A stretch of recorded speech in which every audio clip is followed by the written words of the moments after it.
Before we begin, make yourself comfortable, maybe grab a drink, dim the lights, and settle in.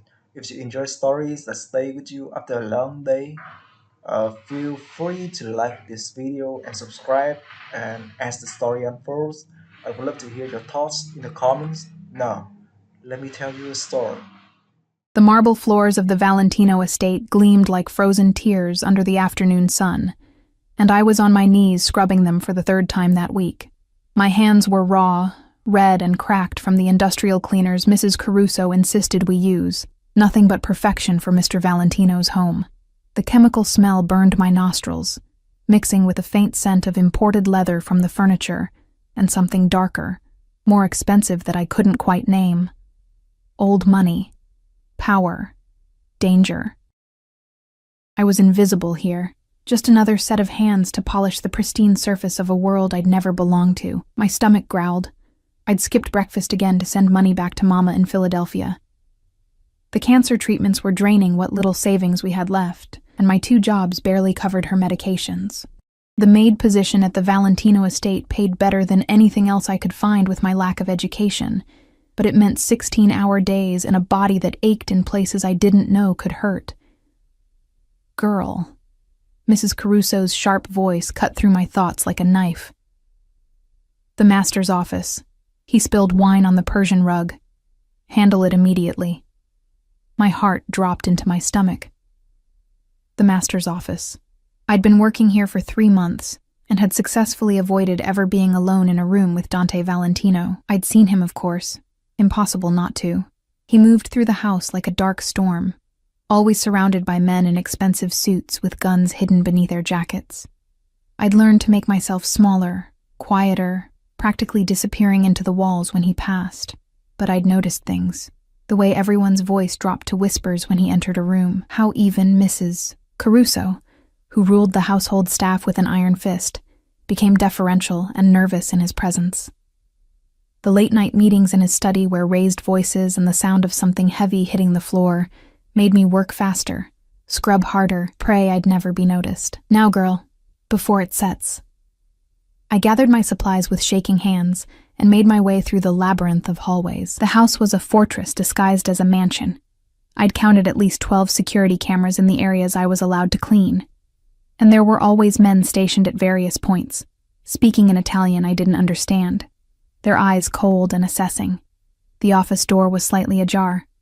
I knocked softly, my knuckles barely making a sound against the heavy wood. Enter. His voice was like smoke, dark, smooth, and somehow suffocating.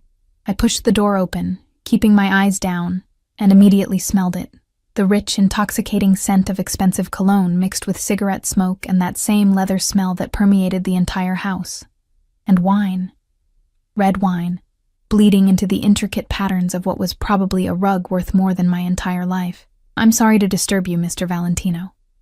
Mrs. Caruso sent me to look at me when I'm speaking to you. My breath caught. Slowly, I raised my eyes from the stained rug to the man sitting behind the massive mahogany desk. Dante Valentino was younger than I'd expected for someone who commanded such fear. Maybe 32, 33 at most. His dark hair was perfectly styled, his jaw sharp enough to cut glass, and his eyes. God. His eyes were the color of aged whiskey, burning with an intensity that made my skin prickle with awareness. He wore a white shirt with the sleeves rolled up, revealing forearms marked with ink I couldn't quite make out from this distance. He was beautiful in the way a loaded gun was beautiful, undeniably attractive and absolutely lethal. What's your name? He leaned back in his chair, those whiskey eyes studying me with an attention that made me want to bolt from the room. Aria, sir. Aria Mitchell. How long have you been working in my house, Aria Mitchell? 3 months, sir. My voice came out barely above a whisper. I clutched the cleaning supplies tighter, as if they could somehow protect me. 3 months. He repeated it slowly, tasting each syllable. And I'm only noticing you now. That's interesting. Something in his tone made my pulse quicken with a fear I couldn't name. I watched as he stood, moving around the desk with the fluid grace of a predator. He was tall, much taller than me, and as he approached, I caught the full impact of his presence. Power rolled off him in waves. This was a man who gave orders that people died following. This was a man who owned everything he surveyed, including, apparently, me for the duration of my employment. The rug, sir. I should... Tell me, Arya. Why do you work 2 jobs? He stopped just a few feet away, close enough that I could see the fine lines around his eyes, the small scar near his left eyebrow. My mouth went dry. How do you... I know everything that happens in my house.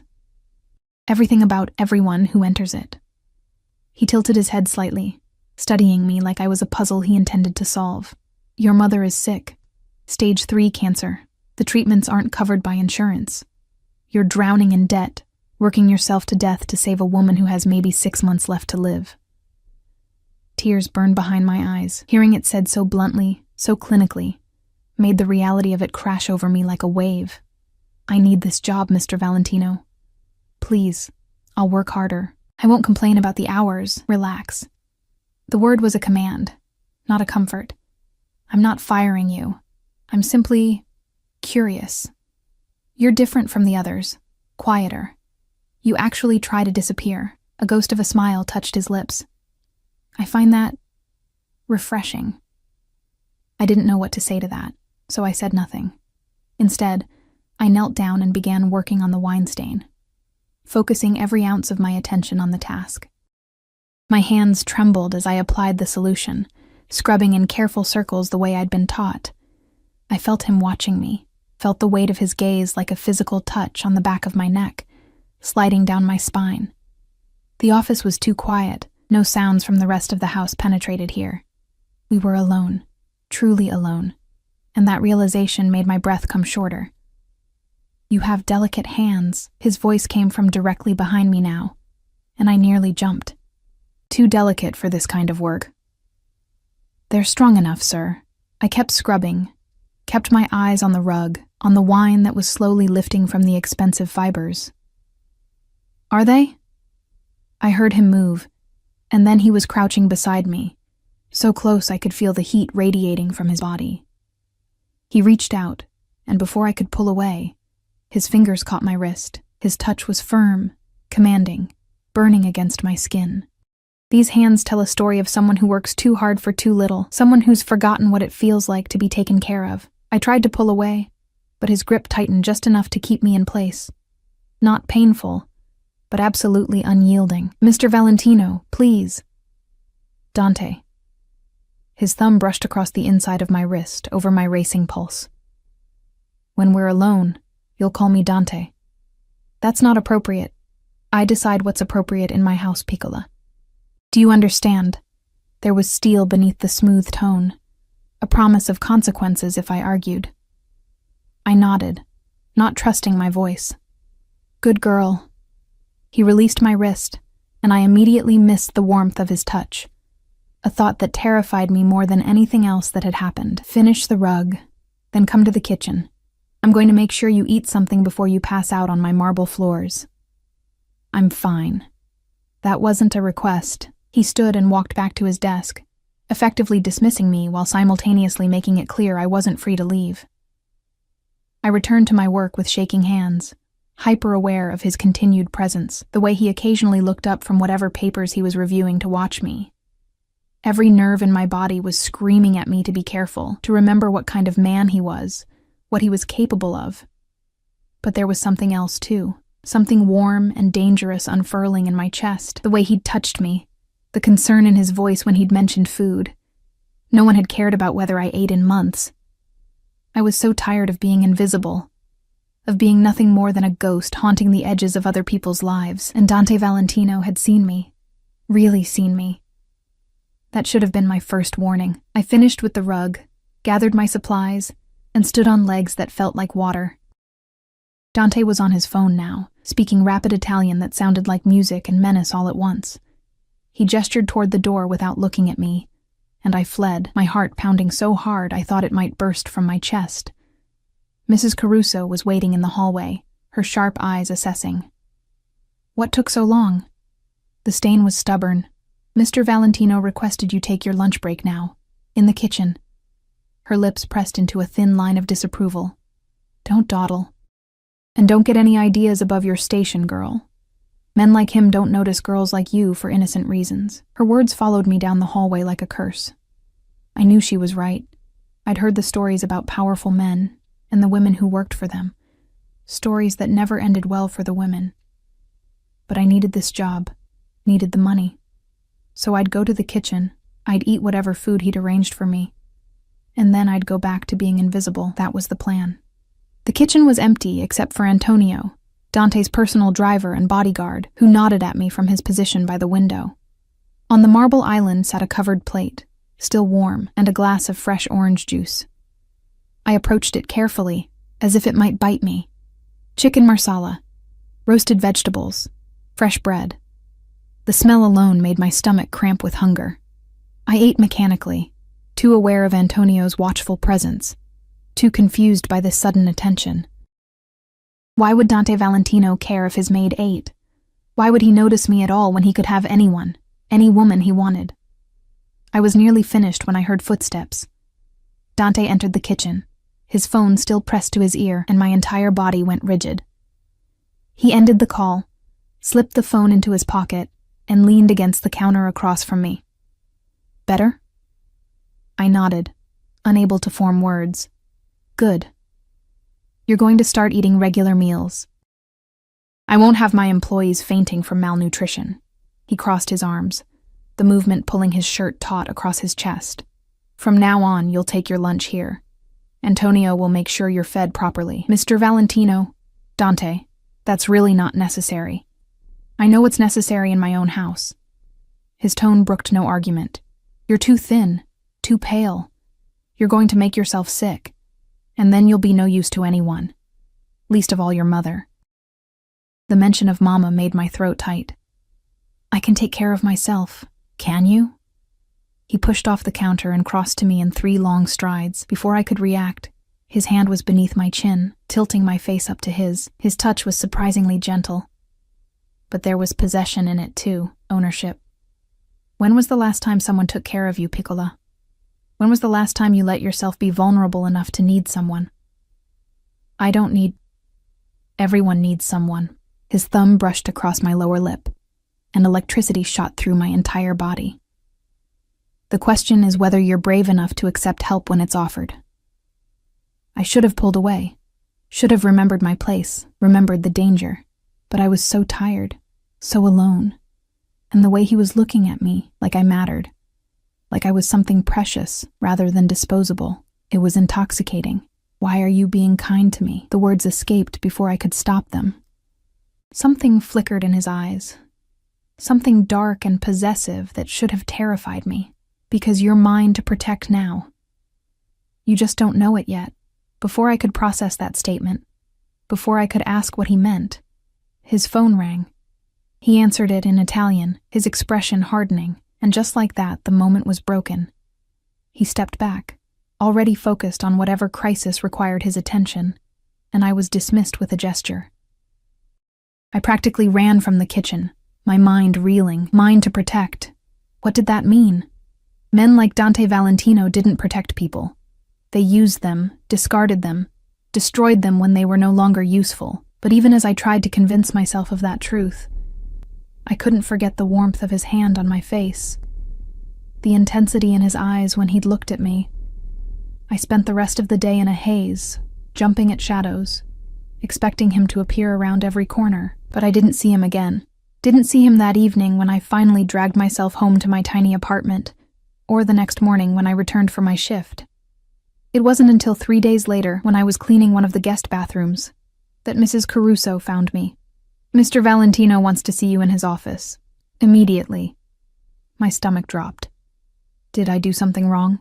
She just shook her head, her expression unreadable. Go. Don't keep him waiting. I made my way back through those endless hallways, my heart pounding with each step. The door to his office was closed this time.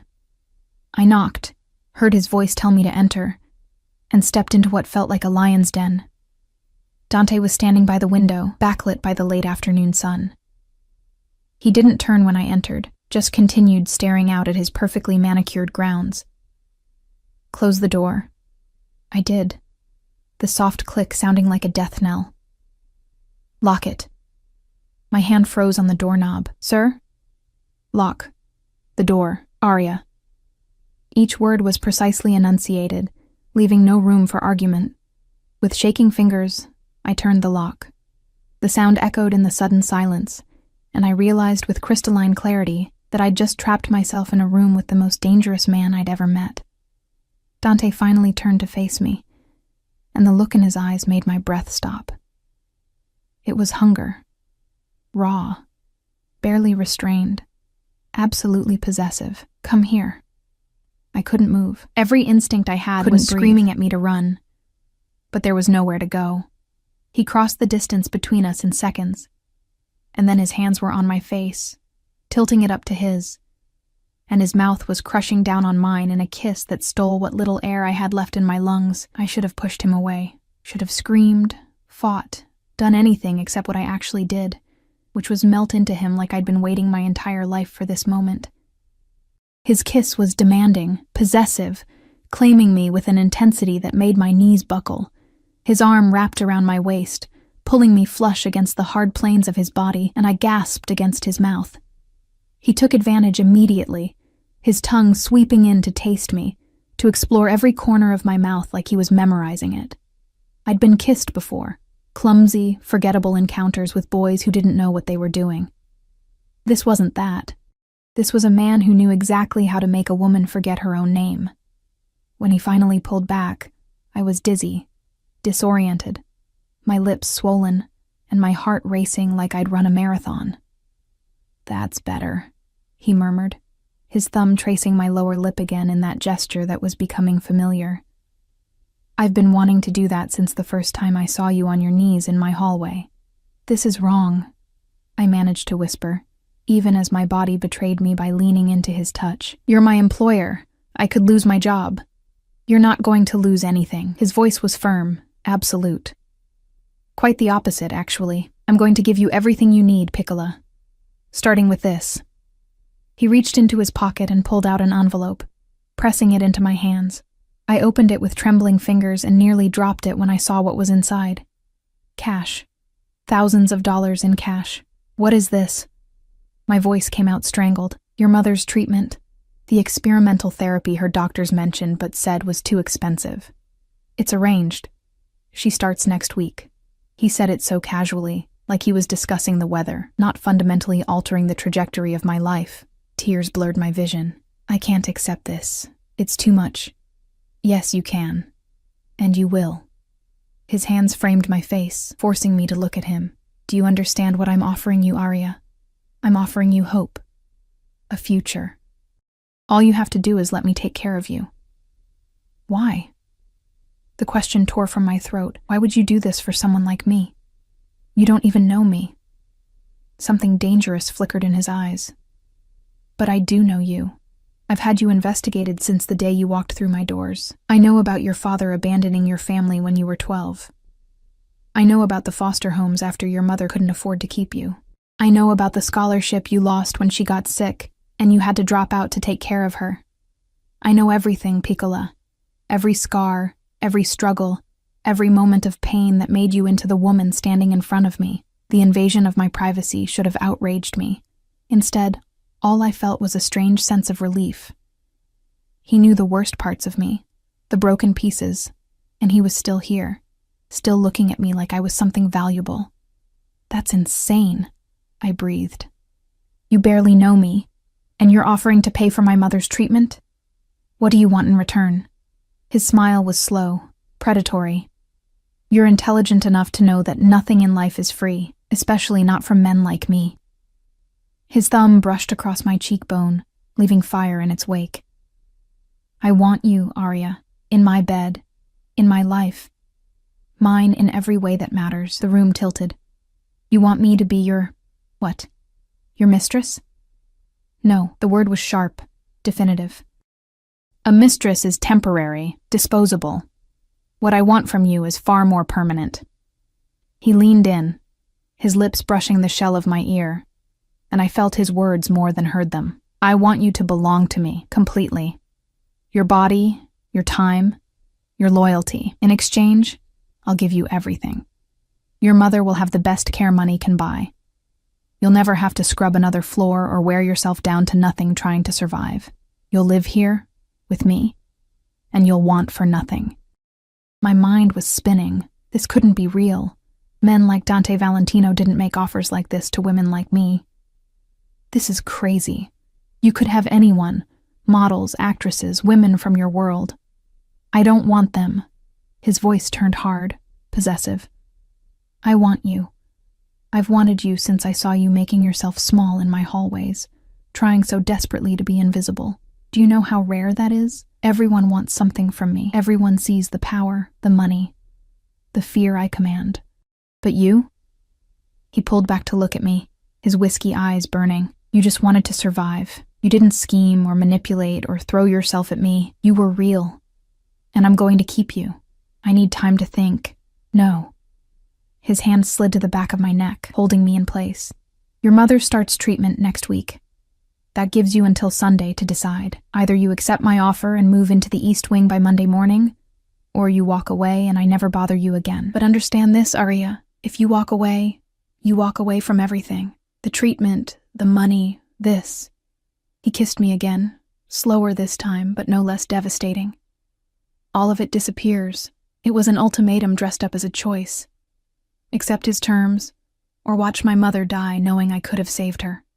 That's not fair, I whispered against his lips. Life rarely is, Piccola, but I'm offering you a way out, a way to save her and yourself. All you have to do is trust me, trust him. Trust a mafia boss who dealt in violence and crime, who was offering me a golden cage in exchange for my freedom. It was insane, reckless, dangerous. But when I thought about Mama, about her wasting away in that hospital bed, about the way she smiled even though I knew she was in agony, when I thought about having the power to save her, what choice did I really have? I need guarantees, I heard myself say. I need to know she'll be taken care of no matter what happens between us. Pride flashed in his eyes. Smart girl.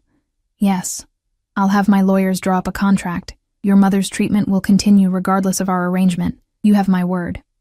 The word of a criminal? The words escaped before I could stop them, and I immediately regretted them when I saw his expression darken. But instead of anger, he laughed. A low, dangerous sound that made my stomach clench. Yes, exactly that. And in my world, Arya, my word is more binding than any legal document. When I make a promise, people know I keep it. When I make a threat, they know I follow through. Remember that. He released me and moved back to his desk, pulling out his phone. Antonio will take you home. Pack whatever you want to keep. Monday morning you move in. We'll go shopping for anything else you need. Wait, Monday, but I haven't even decided. Yes, you have. He looked up at me, and there was absolute certainty in his gaze. You decided the moment you asked for guarantees instead of telling me to go to hell. You're mine now, Piccola. You just need the weekend to accept it. I stood there, frozen, as he made a call in rapid Italian. Within minutes, Antonio appeared at the door, his expression carefully neutral as Dante instructed him to drive me home. I was ushered out in a daze, my mind unable to fully process what had just happened. The ride to my apartment was silent. Antonio didn't speak, didn't ask questions, just drove with the calm efficiency of someone who'd seen stranger things. When we pulled up outside my building, a rundown complex in a neighborhood Dante's car probably cost more than, I finally found my voice. Does he do this often? Make offers like this to his employees? Antonio's eyes met mine in the rearview mirror. Mr. Valentino doesn't explain his actions to me, miss, but in the 10 years I've worked for him, I've never seen him look at anyone the way he looks at you. Whatever this is, it's different. Different. The word echoed in my mind as I climbed the stairs to my third-floor apartment. Different good or different bad? Different dangerous or different devastating? I spent the weekend in a fog of indecision and denial. I visited Mama at the hospital, watched her struggle to breathe, listened to her apologize for being a burden. When I told her about the new treatment, about the anonymous donor who was covering the costs, she cried with relief. She didn't ask questions, didn't wonder who would be so generous. She just held my hand and told me she loved me, that she'd make this second chance count. Guilt ate at me. She didn't know the price of her miracle, didn't know I was essentially selling myself to save her. But was it really selling myself if part of me wanted this? If part of me had been thinking about Dante's kiss, his touch, the way he'd looked at me like I was something precious for the past 72 hours? Sunday evening, I packed my meager belongings into 2 suitcases. Most of my clothes were worn, faded, not fit for the life Dante was offering. I kept photos, a few books, my mother's jewelry, things that mattered, things that remembered who I was before all this. I didn't sleep that night. Monday morning arrived with brutal inevitability. At exactly 8 a.m., there was a knock at my door.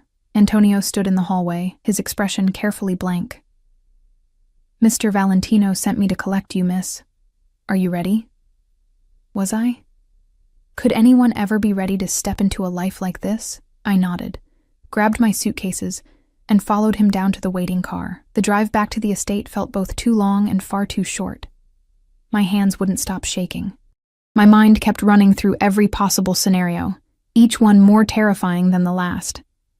The car pulled through the gates, past the security checkpoint, and up the long driveway. The house looked different now, not just a workplace, but a prison.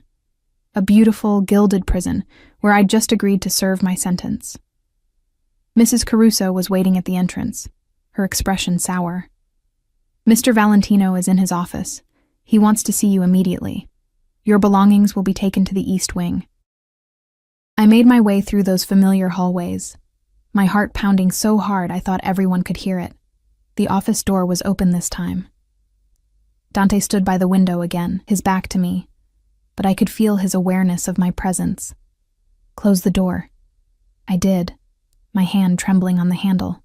"Come here, Arya." I crossed the room on legs that felt like they belonged to someone else. When I was close enough, he turned, and the look on his face stole my breath. Hunger, possession, satisfaction. "You came. Did you think I wouldn't?" "I knew you would." He reached out, his fingers trailing down my cheek to my throat, feeling my racing pulse. "Because you're smart enough to recognize opportunity when it presents itself. And because, whether you want to admit it or not, you want this too. I'm here for my mother. You're here for multiple reasons, Piccola. Your mother is one of them. This..." He pulled me flush against him, his other hand sliding possessively around my waist.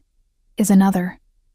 He kissed me again, slower this time, deeper, taking his time to explore and claim. When he finally pulled back, we were both breathing hard. "The East Wing has been prepared for you. Your own suite, bedroom, bathroom, sitting room, everything you could need. But understand something, Arya." His hand tightened on my waist. "Those rooms are yours for privacy, for comfort. But your nights? Those belong to me." Heat flooded my face. "I need time to adjust. You'll have it. I'm not a monster, despite what you might think."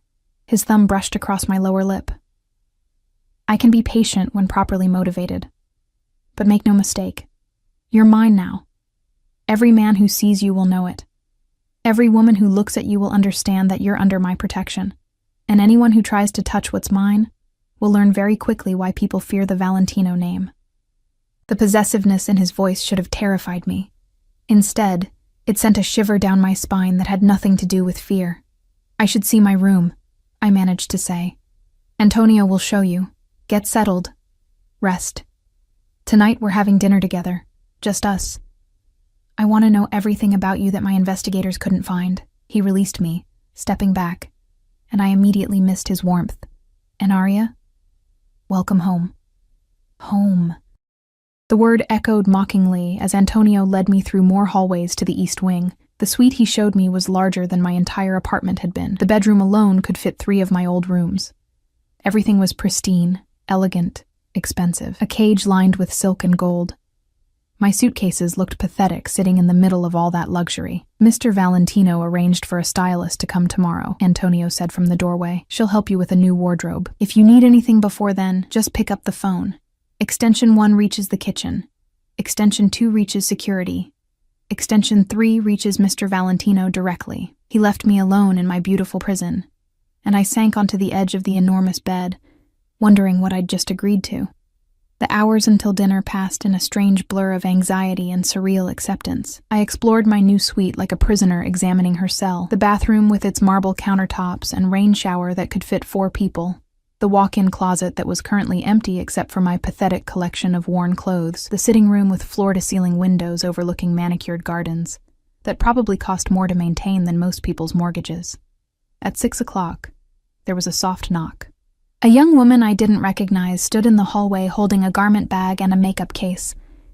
"Miss Mitchell, I'm Sophia. Mr. Valentino asked me to help you prepare for dinner."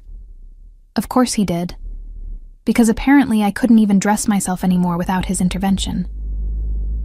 But I let her in because I genuinely had nothing appropriate to wear, and because refusing felt like a battle not worth fighting on my first day. Sophia was efficient and kind, chattering about nothing important while she worked. The dress she pulled from the bag was simple, but elegant, deep emerald silk that hugged my curves and fell to just above my knees. She did my makeup with a light hand, curled my hair into soft waves, and stood back with a satisfied smile. "Beautiful. Mr. Valentino will be very pleased." I stared at my reflection and barely recognized myself. I looked like someone who belonged in this world. Like someone who could stand beside a man like Dante without looking ridiculous. The illusion was almost convincing. Sophia led me through the house to a private dining room I'd never cleaned before. Soft lighting, an intimate table set for 2, and Dante standing by the window in a black suit that probably cost more than a year of my old salary. He turned when I entered, and the raw appreciation in his eyes made my breath catch. "Bellissima," he murmured, crossing to me and taking my hand. He brought it to his lips, his eyes never leaving mine. "The dress is perfect on you. It's beautiful. Thank you." The words felt strange in my mouth, thanking him for dressing me like a doll. He pulled out my chair, waited until I was seated, then took his own seat across from me. Within moments, staff appeared with wine, and the first course, some kind of soup that smelled incredible, and probably had a name I couldn't pronounce. "Tell me about your mother," Dante said, swirling his wineglass. "What was she like before she got sick?" The question surprised me. I'd expected him to talk about his rules, his expectations, the parameters of our arrangement. Instead, he wanted to know about Mama. "Strong," I said softly, my fingers tracing the stem of my own wineglass. "She worked 3 jobs after my father left.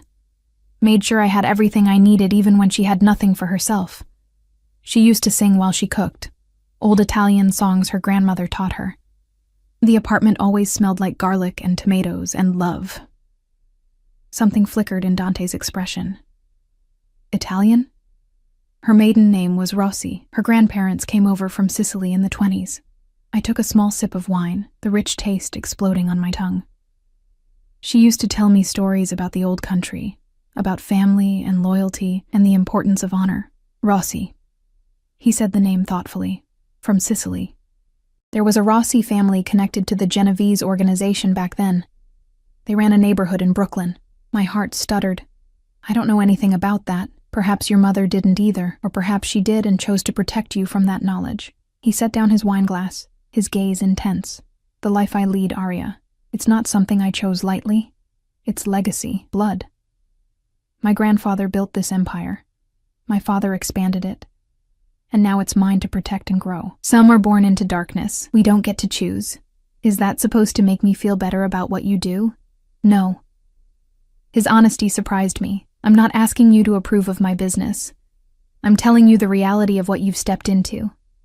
There are rules in my world, codes that must be followed. Loyalty above everything, family above all else. You're part of that now, whether you're ready or not." The soup was cleared, replaced by what Sophia whispered was osso buco, braised veal that melted on my tongue. I'd never tasted anything so perfect in my life. Everything about this meal, this moment, felt like a dream I'd fall out of at any second. "What are your rules?" I asked quietly. "What do you expect from me?" Dante leaned back in his chair, studying me with those burning whiskey eyes. "Honesty. Complete honesty at all times. If something bothers you, you tell me. If someone threatens you, you tell me immediately. You don't hide things from me, Arya. I can't protect what I don't know about. Protect me from what?" His jaw tightened. From everything. There are people who would use you to get to me. Rival families, enemies I've made in business. Anyone who thinks hurting you would hurt me. And they'd be right. He reached across the table, his fingers capturing mine. You're my weakness now, Piccola. The moment I claimed you, the moment I brought you into my life, you became a target. That's why you'll have security wherever you go. That's why I need to know where you are at all times. Fear crawled up my spine. I didn't think about that, about being in danger. You don't have to think about it. That's my job. His thumb stroked across my knuckles, the gesture somehow both comforting and possessive. Your job is to let me take care of you, to trust that I'll keep you safe, to accept that your life has changed, and fighting against it will only make you miserable. And if I can't accept it, if I decide this was a mistake, something dangerous flashed in his eyes. Then we have a problem, because I meant what I said, Arya. You're mine now. I don't give back what belongs to me. The words should have enraged me, should have sent me running from the room. But there was something in his tone, in the fierce protectiveness underlying the possessiveness, that made me stay in my seat. I'm not property, I said quietly. No, you're not. He brought my hand to his lips again, pressing a kiss to my palm that sent shivers through my entire body. You're far more valuable than property. You're mine in the way that matters, the way that makes me want to destroy anyone who looks at you wrong, the way that makes me rearrange my entire world to keep you safe and happy. I don't own you, Piccola. I claim you. There's a difference. Dinner continued with him asking me questions about my life, my dreams, the things I'd wanted before circumstances stole my choices. He listened with an intensity that made me feel like every word mattered, like I was the only person in his universe that moment. It was intoxicating and terrifying in equal measure. When the meal finally ended, he stood and offered me his hand. Walk with me. We moved through the house to a private terrace I'd never seen before. The night air was cool, carrying the scent of jasmine from the gardens below.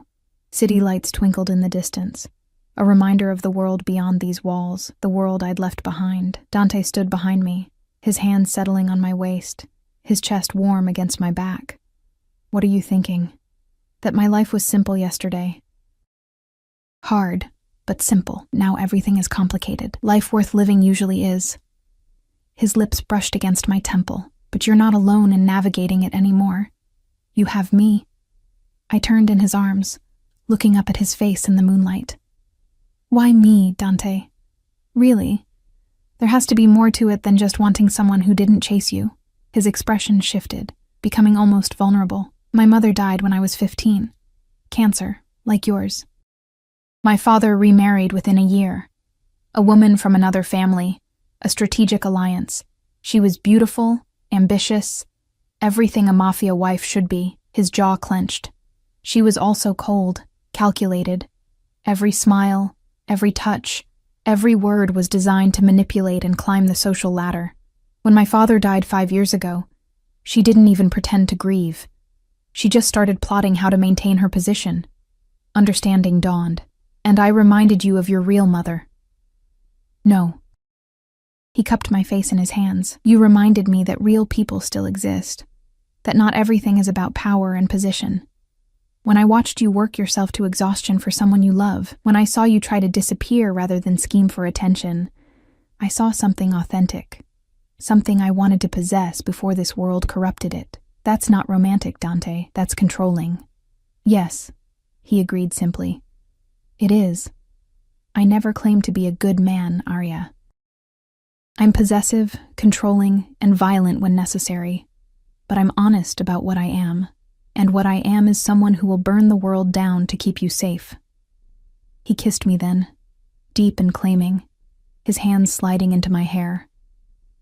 I melted into him despite every warning bell ringing in my head. His kiss was drugging, addictive, making me forget why this was dangerous. When we finally broke apart, both breathing hard, he rested his forehead against mine. Come to bed with me. My heart stuttered. Dante. Just to sleep, he clarified, though the hunger in his eyes suggested he wanted far more. I want to hold you, to feel you beside me. Nothing more until you're ready. It was probably a terrible idea.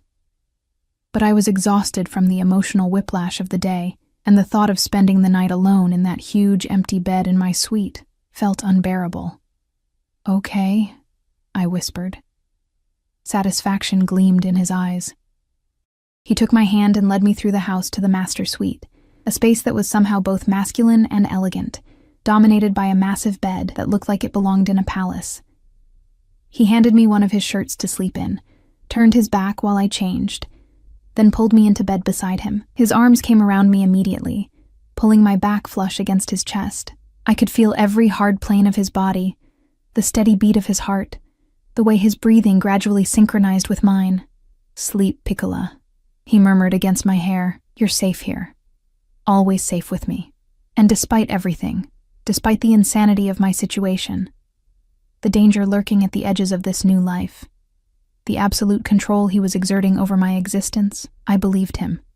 That should have been my second warning. I woke to sun streaming through unfamiliar windows and an empty bed. Panic seized me for a moment before I heard water running in the bathroom. Dante emerged moments later, wearing only a towel slung low on his hips, water droplets trailing down his chest, and the intricate tattoos I could now see clearly. The ink told stories, a family crest over his heart, names I didn't recognize on his ribs, religious imagery mixed with symbols that probably meant something in his world. He was beautiful and terrifying and absolutely deadly. His eyes met mine, and a slow smile curved his lips. "Good morning, Bellissima. How did you sleep?" "Better than I expected," I admitted, sitting up and pulling the sheets higher. His shirt had ridden up during the night, exposing far too much leg. "Good." He moved to his closet, dropping the towel without shame, and I quickly looked away, heat flooding my face. His low chuckle told me he'd noticed. "A stylist will be here in an hour. Antonio will stay with you the entire time. Don't leave the house without telling me first. I need to visit my mother at the hospital. Already arranged. You'll go this afternoon. Antonio and Marco will accompany you." He emerged fully dressed, looking every inch the powerful crime boss. "The hospital has been informed that your mother is under my protection. She'll receive the best care available. No one will bother her or you." He crossed to the bed, leaned down, and kissed me thoroughly. "I have business to attend to today, but tonight we're having dinner with some associates. You'll meet them, smile, and let them see that you're mine. Understand?" I nodded, not trusting my voice. "Good girl." He traced my lips with his thumb. "Get dressed. Eat breakfast. Sophia will help you with everything. And Arya?" His expression turned serious. "Don't try to run. Don't test me. I've been patient because you're adjusting, but my patience has limits." Then he was gone, leaving me alone in his room with the scent of his cologne and the memory of his kiss burning on my lips. The day passed in a whirlwind of activity. The stylist, Elena, brought what seemed like an entire boutique's worth of clothes. She measured me, assessed my coloring, and filled the empty closet with outfits I'd never have chosen for myself. Elegant dresses, designer jeans, silk blouses, even lingerie that made me blush just looking at it. "Mr. Valentino has excellent taste," she said approvingly, as I modeled yet another dress. "He wants you to have the best of everything." That afternoon, Antonio drove me to the hospital with Marco, another stoic bodyguard, following in a second car. The hospital staff treated me completely differently now, with deference bordering on fear. They led me to a private room where Mama was resting, looking better than I'd seen her in months. "Arya." Her face lit up. "Sweetheart, they moved me to this beautiful room, and the doctor said I start the new treatment tomorrow. They're so optimistic. They think it might really work." I held her hand, fighting back tears. "I'm so glad, Mama. Tell me about your donor. Who is this angel who's saving my life?" I couldn't tell her the truth, couldn't explain that I'd essentially sold myself to save her, so I lied, weaving a story about a charitable foundation, an anonymous benefactor who helped families in need. She believed me because she wanted to, because accepting a miracle was easier than questioning its source. When I finally left, guilt sat heavy in my chest, but seeing the hope in her eyes made it worth it. Whatever price I had to pay, she would live. That's all that mattered. Back at the estate, Sophia helped me prepare for dinner. The dress Elena had chosen was stunning, black silk that clung to my curves, elegant but understated. My hair was styled in an updo, my makeup flawless. When I descended the stairs, Dante was waiting in the foyer, surrounded by his men. He looked up, and the expression on his face made my stomach flip. He dismissed the others with a gesture and crossed to me, his eyes burning. "You're going to make every man in that room jealous, and every woman envious." His hand settled possessively on my lower back. Perfect. The restaurant was clearly Mafia-owned. No other patrons, security everywhere, private room in the back. Dante led me in with his hand never leaving my back, marking me as his for everyone to see. 5 men sat around the table, their women beside them. All eyes turned to us as we entered, assessing, calculating. I felt like a specimen under a microscope. "Gentlemen," Dante said smoothly, "this is Arya, my woman. Anyone who disrespects her answers to me personally." The message was clear. The men nodded, their expressions carefully neutral. Their women looked at me with varying degrees of curiosity and pity. They knew what I was, what I'd become. Another possession of a powerful man, another pretty face that would eventually be replaced. But they didn't know the whole story, didn't know about the arrangement, the contract written in desperation and sealed with a kiss. They didn't know that part of me was starting to want this, starting to crave Dante's attention and protection in ways that terrified me. Dinner was an exercise in survival. I smiled when appropriate, spoke when spoken to, and tried to ignore the undercurrents of violence and danger threading through every conversation. These men discussed territory and business and problems that needed solving, euphemisms for crimes I didn't want to understand. And through it all, Dante kept me close, his hand on my thigh under the table, his touch possessive and reassuring in equal measure. It was midnight when we finally returned to the estate. I was exhausted, overwhelmed, ready to collapse. But Dante had other plans. He led me to his room, closed the door, and pulled me into his arms. "You did perfectly tonight. I'm proud of you." The praise shouldn't have mattered, but it did. God help me, it did. He kissed me slowly, thoroughly, his hands roaming over the silk covering my body. When he finally pulled back, we were both breathing hard. "Stay with me again tonight," he murmured against my lips. "Let me hold you. Let me take care of you." And I did. Because somewhere in the past 48 hours, I'd stopped fighting the inevitable. I was his now. For better or worse. I just didn't know yet how much worse it could get. The next 3 weeks passed in a strange rhythm of luxury and captivity. My days fell into a pattern. Breakfast with Dante when his schedule allowed. Visits to Mama at the hospital where her treatment was showing promising results. Afternoons exploring the estate grounds with Antonio shadowing my every move. Evenings preparing for whatever social obligation Dante had planned. And nights. Nights were spent in his bed, wrapped in his arms, his body curved protectively around mine. We hadn't crossed that final line yet. He was keeping his word about giving me time, but the tension was building. Every kiss grew deeper, every touch more possessive. He was patient, but I could feel his control fraying at the edges. I was learning his world through observation and careful questions. The associates who visited weren't just businessmen. They were soldiers, captains, underbosses in a structure built on violence and loyalty. The phones that rang at all hours weren't telemarketing calls. They were emergencies requiring his immediate attention. The basement level I wasn't allowed to visit wasn't a wine cellar. It was something darker that I didn't want to understand. But I was also learning him, the way he took his coffee, black, no sugar, how he ran his hand through his hair when he was frustrated, the slight softening around his eyes when he looked at me, the nightmares that sometimes woke him at 3 a.m, leaving him tense and unreachable until I touched him, reminding him where he was. He was a monster in many ways. But he was also a man, complicated and damaged, and trying to protect something he valued in the only way he knew how, through control and possession. On a Thursday evening, exactly 23 days after I'd moved in, everything changed. I was in the library, a room I'd discovered during my explorations and had claimed as my sanctuary, floor-to-ceiling books, a fireplace, comfortable chairs by the window. I'd been reading when Dante found me, his expression strange. "Come with me.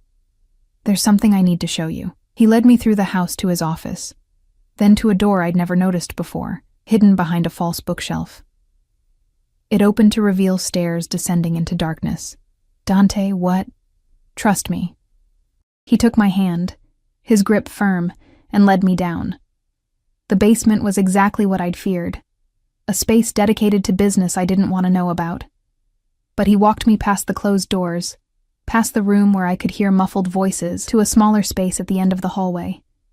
Inside was a man tied to a chair, bloodied and broken.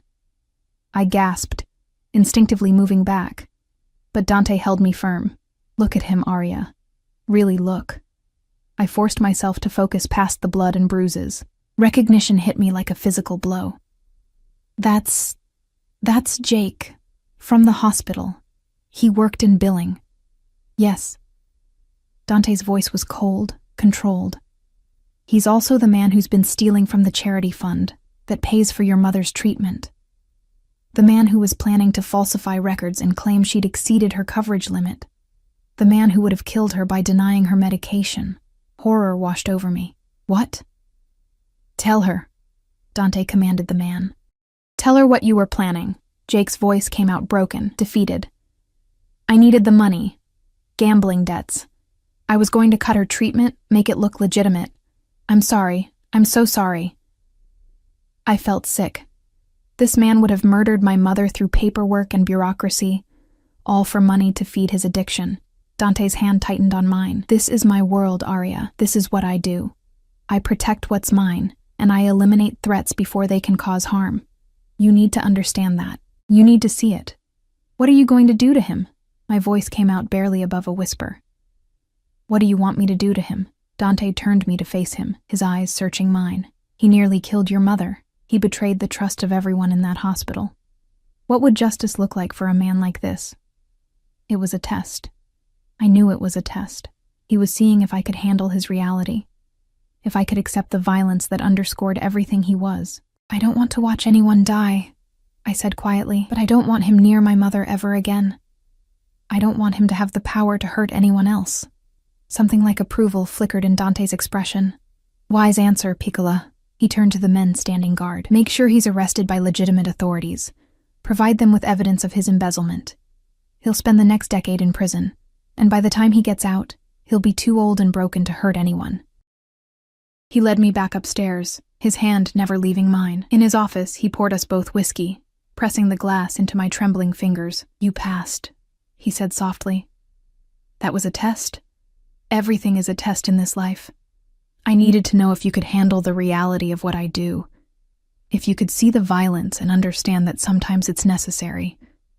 He sat beside me, his thigh pressing against mine. You didn't flinch, didn't demand I let him go. You saw the situation clearly and made a rational decision. I'm proud of you. Don't be. I drank the whiskey, letting it burn away the taste of fear. I'm not proud of myself. I should have demanded you let him go, should have been horrified, but all I could think about was Mama, and how close she came to dying because of that man's greed. That's survival instinct. That's understanding that the world isn't black and white, that sometimes monsters wear respectable faces, and sometimes the devil protects the people you love. He took the empty glass from my hand and set it aside. You're adapting to this life better than I expected. Is that what this is? Adaptation? I laughed bitterly.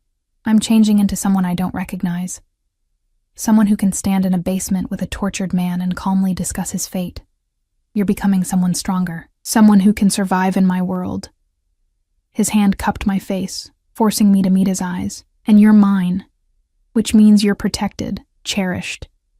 No one will ever hurt you the way that man tried to hurt your mother. He kissed me then, and for the first time, I kissed him back with matching hunger. All the tension of the past weeks, all the fear and desire and confusion, it all poured out in that kiss. His hands tangled in my hair, pulling me closer, and I went willingly, climbing into his lap, pressing against him.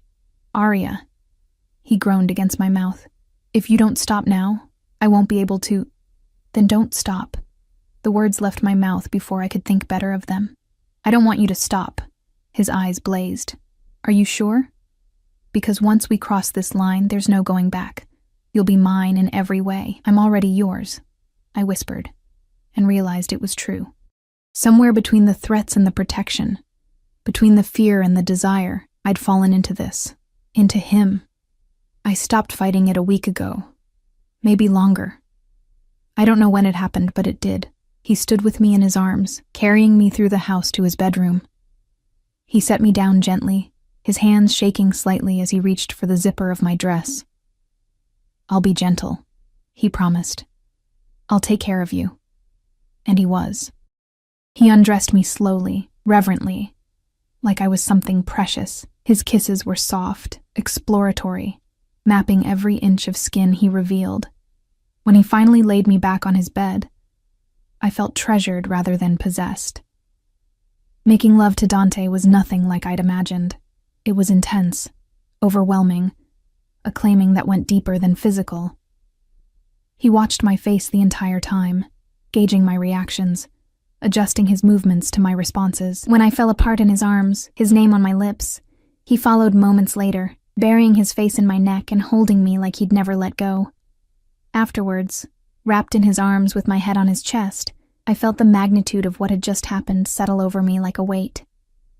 "No regrets," he murmured, as if reading my mind. "This was inevitable from the moment you walked into my life. So sure of yourself. About this?" "Yes." His hand stroked through my hair. "You're mine now, Arya." "Completely mine. And I'm never letting you go." The possessiveness should have bothered me. But lying there in the aftermath, feeling safe and cherished and wanted, I couldn't bring myself to care. I fell asleep in his arms, more content than I'd been in years. I woke to an empty bed and the sound of angry voices downstairs. Pulling on one of Dante's shirts, I crept to the door and listened. Italian, rapid, furious Italian, punctuated by what sounded like furniture hitting walls. Something was wrong. Very wrong. I found Sophia in the hallway, her face pale. "Miss Arya, you should stay in your room." "What's happening?" "There's been an incident with one of the families. Mr. Valentino is handling it." Before I could ask more, Dante appeared at the top of the stairs, his expression thunderous. Blood spattered his shirt. Not his blood, I realized with sick certainty. His eyes found mine, and something in his expression made my stomach drop. "Arya, my office. Now." I followed him on shaking legs. Inside, he closed the door and turned to face me, his control visibly fraying. "There's been a complication. The Baldini family has declared vendetta against me. Some business disagreement that escalated." He ran a hand through his hair. "They've made threats against anyone close to me. Which means you're in danger." "What kind of danger?" "The kind that gets people killed." His hand settled on my shoulders. "I'm doubling your security. You don't leave this house without at least 4 guards. You don't go anywhere I haven't personally approved. And if I say run, you run. No questions, understand?" Fear crawled up my spine. "Dante, I won't let them touch you." His voice turned hard, deadly. "I'll burn their entire organization to the ground before I let them hurt you. But you need to be smart. Need to follow my rules exactly." This is insane. Maybe I should leave. Go somewhere they can't find me. No. The word was absolute, final. You're safest here with me. Running would make you an easier target. Here, I can protect you. Here, you're surrounded by my men, my security, my power. His hands tightened on my shoulders. "You're not leaving me, Arya. Not now, not ever." The next week was a nightmare of paranoia and tension. Armed guards patrolled the grounds constantly. Every delivery was searched. I wasn't allowed outside at all. Dante barely slept, spending his nights on phone calls and in meetings, orchestrating whatever moves were necessary to end the threat. And then, 8 days after the vendetta began, Dante came to find me in the library. His expression was strange, satisfied, but also troubled. "It's over. The Baldini family has agreed to terms. The vendetta is lifted." Relief flooded through me. Thank God. What changed? I gave them something they wanted more than my blood. He sat beside me, taking my hand. "But there's something else.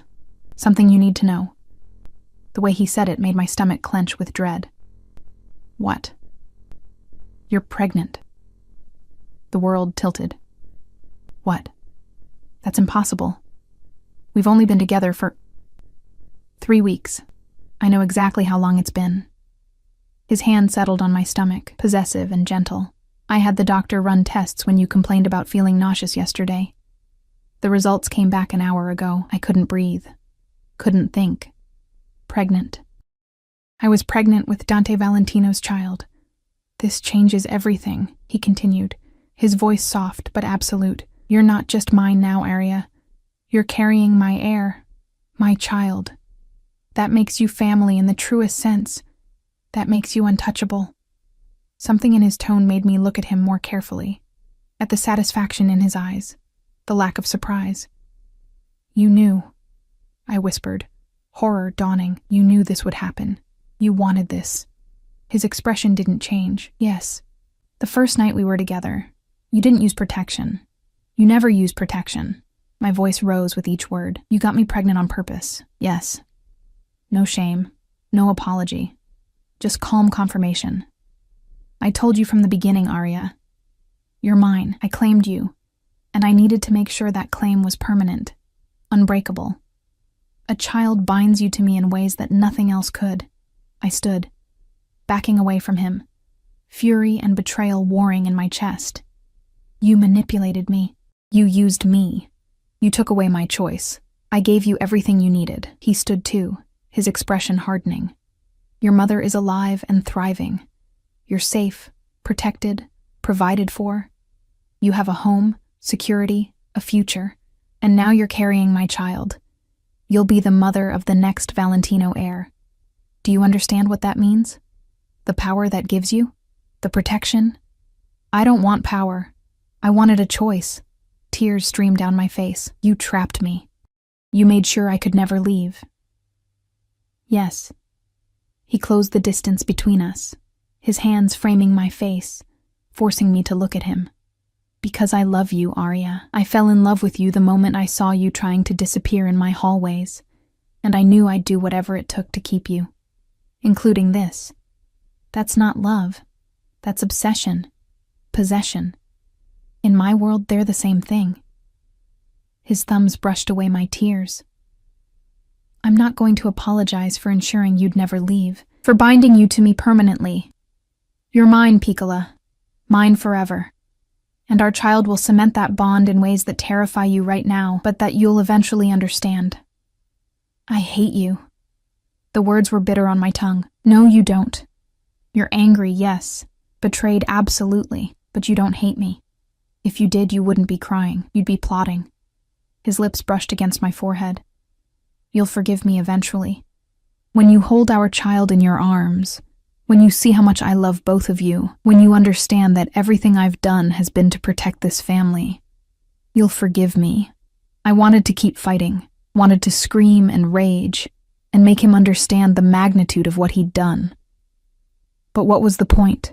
He was right about one thing. I was trapped. Pregnant with his child, living in his house, surrounded by his men.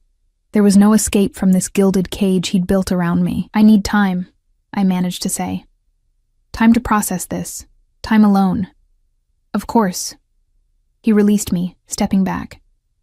But understand something, Arya. Time won't change the reality. You're pregnant with my child. You're mine. Those are facts that no amount of anger will alter. He left me there in the library, and I collapsed into a chair, my hand instinctively moving to my stomach. There was a life growing inside me, a child. Dante's child. The child I hadn't chosen but that I already knew.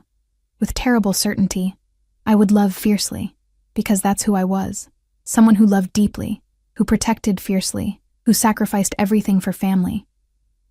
Dante had known that about me, had seen it, and used it, and made it a weapon to bind me to him forever. And God help me, part of me understood why. The next 2 months were the hardest of my life. My body changed in ways I wasn't prepared for. The morning sickness that left me weak and shaking. The exhaustion that made simple tasks feel impossible. The emotional upheaval that had me crying over commercials and snapping at anyone who looked at me wrong. But through it all, Dante was there. Constant, patient, overwhelmingly present. He held my hair back when I was sick. He canceled meetings to sit with me when the anxiety became too much. He had the estate chef prepare whatever strange food combinations I craved at 3 in the morning. He read parenting books and attended every doctor's appointment, his hand never leaving mine during the ultrasounds. And slowly, against every ounce of my better judgment, my anger began to fade into something more complicated. I couldn't forgive what he'd done. The manipulation, the calculated way he'd gotten me pregnant to trap me permanently. It was unforgivable. But I also couldn't deny that he'd been right about certain things. I was protected here in ways I'd never been in my life. My mother was thriving, the treatment working better than anyone had hoped. And Dante loved me with an intensity that was both terrifying and oddly comforting. It wasn't healthy. It wasn't normal. But it was real. One evening, when I was almost 4 months along and finally starting to show, Dante found me on the terrace watching the sunset. He'd been in meetings all day. Something about territorial disputes and negotiations I didn't want to understand. He looked exhausted, the weight of his world evident in the lines around his eyes. "Can I sit with you?" he asked quietly. I nodded, and he settled beside me, his hand immediately finding mine. We sat in silence for long minutes, just breathing together, watching the sky turn from gold to pink to deep purple. "I was 7 when my mother died," he said suddenly. "Brain cancer. It took her fast. 6 months from diagnosis to death. My father was destroyed by it. He loved her in a way that made him vulnerable. And that vulnerability nearly cost him everything. Other families saw his grief as weakness. They moved against him, tried to take what was his, while he was too broken to fight back." I squeezed his hand, not speaking, just listening. He survived, but it changed him, made him hard, cold. When he remarried, it was strategic. No love, no emotion, just power and alliance. He taught me that love was a liability, that caring about anyone made you weak. Dante's jaw clenched. I believed him for years, built walls around myself, refused to let anyone matter. And then you walked into my house trying so hard to be invisible, and you shattered every wall I'd spent 20 years building. Dante, let me finish. His voice was rough with emotion. I knew I was falling for you. I knew it was dangerous, but I couldn't stop myself. And when I realized you might leave once your mother was stable, once you didn't need my money anymore, the thought of losing you made me desperate, made me do something unforgivable. He turned to face me, his eyes intense. "I got you pregnant on purpose because I couldn't bear the thought of you leaving. I knew it was wrong.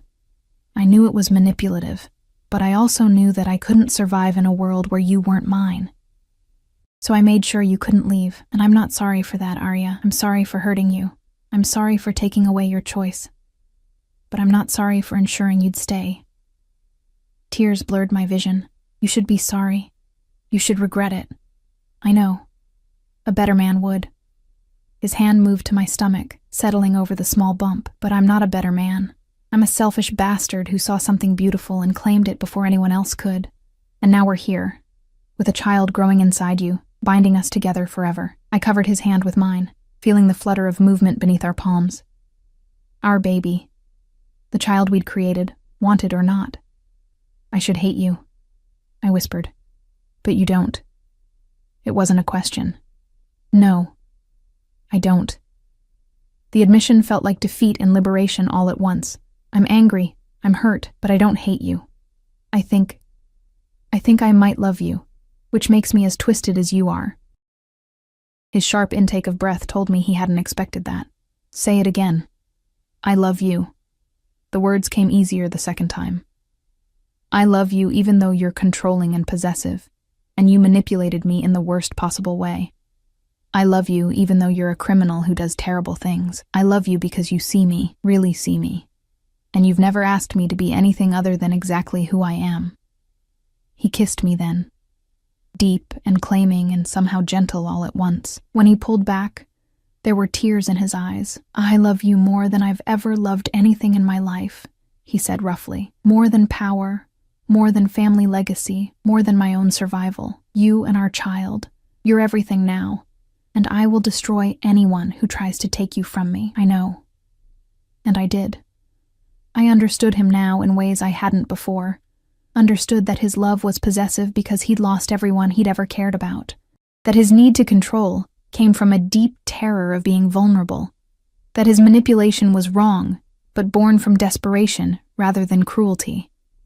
It didn't excuse what he'd done, but it helped me understand it. I need you to promise me something, I said quietly. Anything. No more manipulation, no more taking away my choices. If we're going to do this, raise a child together, build a life, I need to know you'll be honest with me, even when the truth is ugly. He was quiet for a long moment. I can promise I'll try, but I can't promise I won't be overprotective. Can't promise I won't make decisions I think are best for you and our child without consulting you first. It's who I am, Arya. Control is how I keep the people I love safe. Then I'll promise to call you out when you go too far, to fight back when you need fighting, to remind you that I'm your partner, not your possession. I met his eyes steadily, because that's who I am, someone who doesn't back down even when it's terrifying. A slow smile curved his lips. We're going to fight constantly. Probably. It's going to be messy and complicated. Almost certainly. But it's going to be real. He pulled me close, his hand protective over our child. No games, no pretending, just us, figuring this out together. Together, I agreed. The months that followed were indeed messy and complicated. We fought about everything, his overprotectiveness, my stubborn independence, how to prepare for the baby, what kind of life we wanted for our child. But we also laughed together, planned together, fell deeper in love in the spaces between the arguments. Mama's health continued to improve. By my 6th month of pregnancy, she was in remission, strong enough to visit the estate and meet the man who'd saved her life. She took one look at Dante, saw the way he touched me, the possessive gentleness in his eyes, and she understood immediately what our arrangement had been. You did this for me, she said quietly when we were alone. Gave yourself to him to save me. It's more complicated than that now, I admitted. I love him, Mama, even knowing what he is, what he's done. I love him. She took my hand, her eyes sad, but understanding. Love isn't always clean and simple, sweetheart. Sometimes it's messy and complicated and comes from the most unexpected places. The question isn't whether this is the right love or the wrong love. The question is whether it makes you happy. It does, I realized. In strange, twisted ways. It makes me incredibly happy. Then that's all that matters. My water broke on a Tuesday evening while Dante was in a meeting with his underbosses. I'd been reading in bed when the first contraction hit, sharp and unmistakable. Sophia called Dante immediately, and within minutes the house erupted into organized chaos. Dante burst into the bedroom, his face pale. Is it time? Are you okay? Should I call the doctor again? Do we need Dante? I grabbed his hand, squeezing hard. Breathe, we have time. Just stay with me. He did. Through 14 hours of labor, he never left my side. He held my hand when the contractions became unbearable. He whispered encouragement in Italian when I was too exhausted to push. He cried when our daughter finally entered the world, tiny and perfect and screaming with indignation. She's beautiful, he breathed, watching as the nurses cleaned her. She's perfect. Arya, she's ours, I finished, my voice hoarse. She's ours. They placed her in my arms moments later, and I fell completely in love. She had Dante's dark hair and my nose, and when she opened her eyes, they were the exact shade of whiskey that haunted my dreams. Isabella, Dante said softly, his fingers stroking her tiny cheek. Her name is Isabella Marie, after both our mothers. I looked at him, surprised. You want to name her after my mother? She saved your life by bringing you into this world. It's only right we honor her. His expression was tender in a way I'd rarely seen. Besides, family is everything, and your mother is family now. Isabella Marie Valentino, our daughter.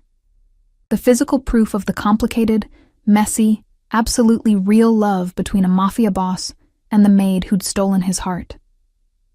The weeks after her birth were exhausting and perfect.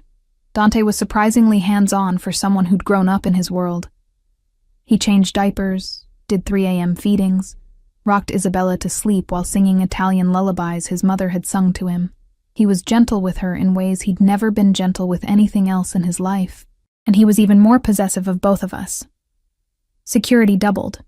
I wasn't allowed to leave the grounds without an entire team of guards. Anyone who wanted to see Isabella had to be cleared through multiple levels of approval. It was suffocating and overwhelming, and exactly what I'd expected, but it was also love. Twisted. Controlling. Absolutely consuming love. One night, when Isabella was 6 weeks old and finally sleeping through the night, I found Dante standing by her crib just watching her sleep. The moonlight streaming through the window illuminated his face, highlighting the softness there, the vulnerability he only showed in moments like this. "What are you thinking?" I asked softly from the doorway. He didn't turn, just kept watching our daughter, that I'd burn the entire world down to keep her safe, that anyone who ever tries to hurt her will learn exactly what happens when you threaten what belongs to Dante Valentino. "She's not property, Dante. Neither am I." "No." He finally looked at me, and the love in his eyes stole my breath. "You're not property. You're my heart, my soul, my reason for breathing. You're the woman who taught me that love doesn't have to be weakness, that protecting the people you care about can make you stronger rather than vulnerable." He crossed to me, pulling me into his arms. "I got you pregnant on purpose because I was terrified of losing you. And I'd do it again, Arya. I'd do anything to ensure you and Isabella stay by my side forever." I know. I should have been angry, should have hated his continued lack of remorse, but I understood him now in ways I hadn't before. And I'd fight you every step of the way while simultaneously staying exactly where I am. Because as twisted as this is, as complicated and messy and wrong, it's ours. This life, this love, this family we've built from desperation and obsession and something that somehow became real. "You're mine," he murmured against my hair. "And you're mine," I replied. "Forever. Forever," he agreed. 2 years later, Isabella took her first steps in the gardens while Dante and I watched, both of us anxious and proud in equal measure. Mama was there too, healthy and vibrant, laughing as Isabella stumbled and got back up with determination that reminded me of her father. "She has your stubbornness," Dante observed. "And your arrogance," I countered. He grinned, pulling me close. "She's going to be unstoppable." I looked around at the life I'd built, this strange, complicated, unconventional life that had started with desperation and manipulation, but had somehow transformed into something that felt like home. The estate that had once felt like a prison now felt like a sanctuary. The man who'd trapped me had become my partner. The future I'd thought was stolen had bloomed into something I never could have imagined. Was it perfect? No. Did we still fight about his controlling nature and my stubborn independence? Constantly. Were there moments when I looked at how this all began and felt the echo of that initial betrayal? Sometimes. But as I watched Dante scoop Isabella into his arms, saw the pure love and joy on his face, felt the warmth of family surrounding us, I knew I wouldn't change it, not the manipulation that brought us together, not the pregnancy that trapped me, not even the fear and anger I'd felt in those early months, because all of it had led to this, to Isabella's laughter ringing through the gardens, to Mama's remission and happiness, to a love that was messy and complicated and absolutely real. Dante had told me once that he'd gotten me pregnant on purpose, that I was his forever. At the time, it had felt like a curse, a trap I'd never escape. Now, with his arm around my waist, and our daughter in his arms, and our whole messy, beautiful life stretching out before us, it felt like the most twisted kind of blessing. I was his. He was mine. And forever didn't seem nearly long enough.